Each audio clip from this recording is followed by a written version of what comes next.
Hello प्यारे बच्चों, आप सब कैसे हैं?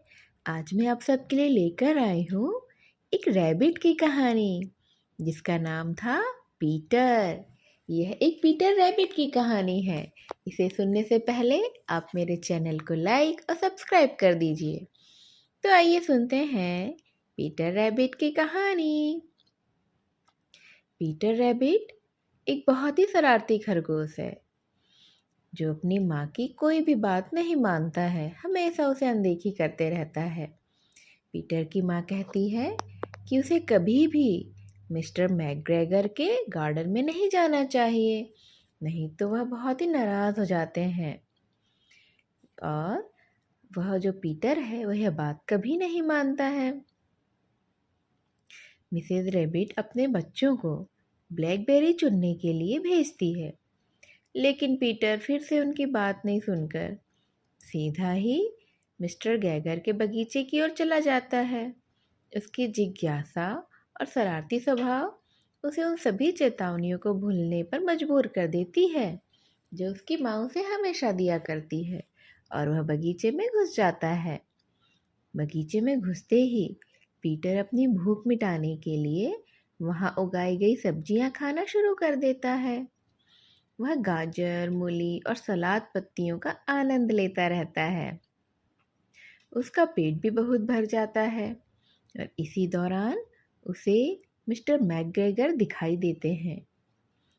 मिस्टर मैकग्रेगर पीटर को देखते ही बेहद ही गुस्से में आ जाते हैं, क्योंकि वह उनकी मेहनत से उगाई गई सब्जियों को खा रहा था और उनके पूरे गार्डन को बर्बाद कर रहा था।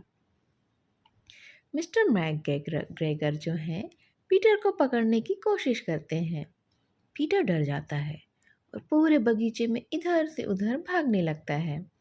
उसका पीछा करते हुए मिस्टर मैकग्रेगर बगीचे के हर कोने में जाते हैं।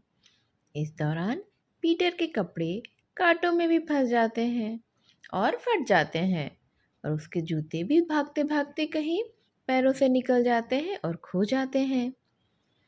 अब की पीटर का भाग्य उसका साथ नहीं देता और वह एक जंगल में फंस जाता है, जो छोटी सी जगह होती है जहाँ से उसे बाहर निकलने में काफ़ी कठिनाई होती है।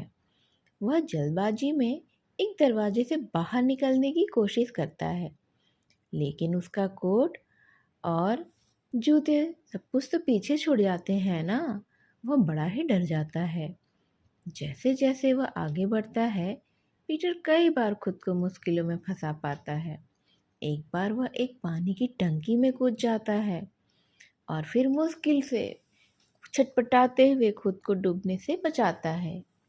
एक और बार वह मिस्टर मैकग्रेगर के खतरे से बचते हुए किसी तरह से एक झाड़ी के पीछे छिपने में सफल हो जाता है, और मिस्टर मैकग्रेगर उसे ढूंढ नहीं पाते हैं। श्री मैकग्रेगर जो हैं वह लंबे हैं। पीछा करने के बाद पीटर आखिरकार एक अच्छा सा रास्ता खोज निकालता है जिससे वह बगीचे से बाहर निकल सकता है। बगीचे से भागते वक्त वह कई बार थकावट और डर भी महसूस करता है, लेकिन किसी तरह से बगीचे के दरवाजे तक पहुंचने में सफल हो जाता है और खुद को उस झंझट से मुक्त कर लेता है। पीटर अपने घर की ओर भागता है, जहां उसकी माँ और उसके भाई बहन उसके लिए बेहद चिंतित हो रहे थे। जब पीटर घर लौटता है तो उसकी माँ उसके बारे में पहले से ही पता होता है कि वह शरारत कर रहा था।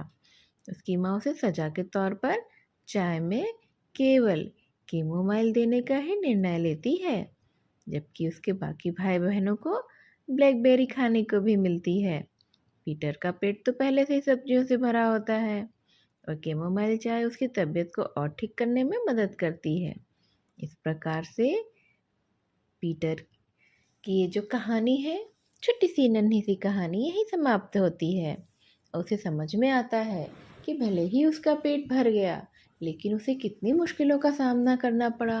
वह कितना घबरा गया था, उसके कपड़े भी फट गए, जूते भी वहीं छूट गए, और वो कितना डरा था। अगर वह माँ की बात मान लेता तो यह सब मुश्किलों का सामना ही नहीं करना पड़ता। और आज वो अपने भाई बहनों के साथ बैठकर मज़े से ब्लैकबेरी भी खा रहा होता। इसीलिए बच्चों, हमेशा हमें अपने बड़ों की बातें माननी चाहिए। वह हमेशा जानते हैं कि कब क्या हमारे लिए सही है और क्या हमारे लिए गलत है।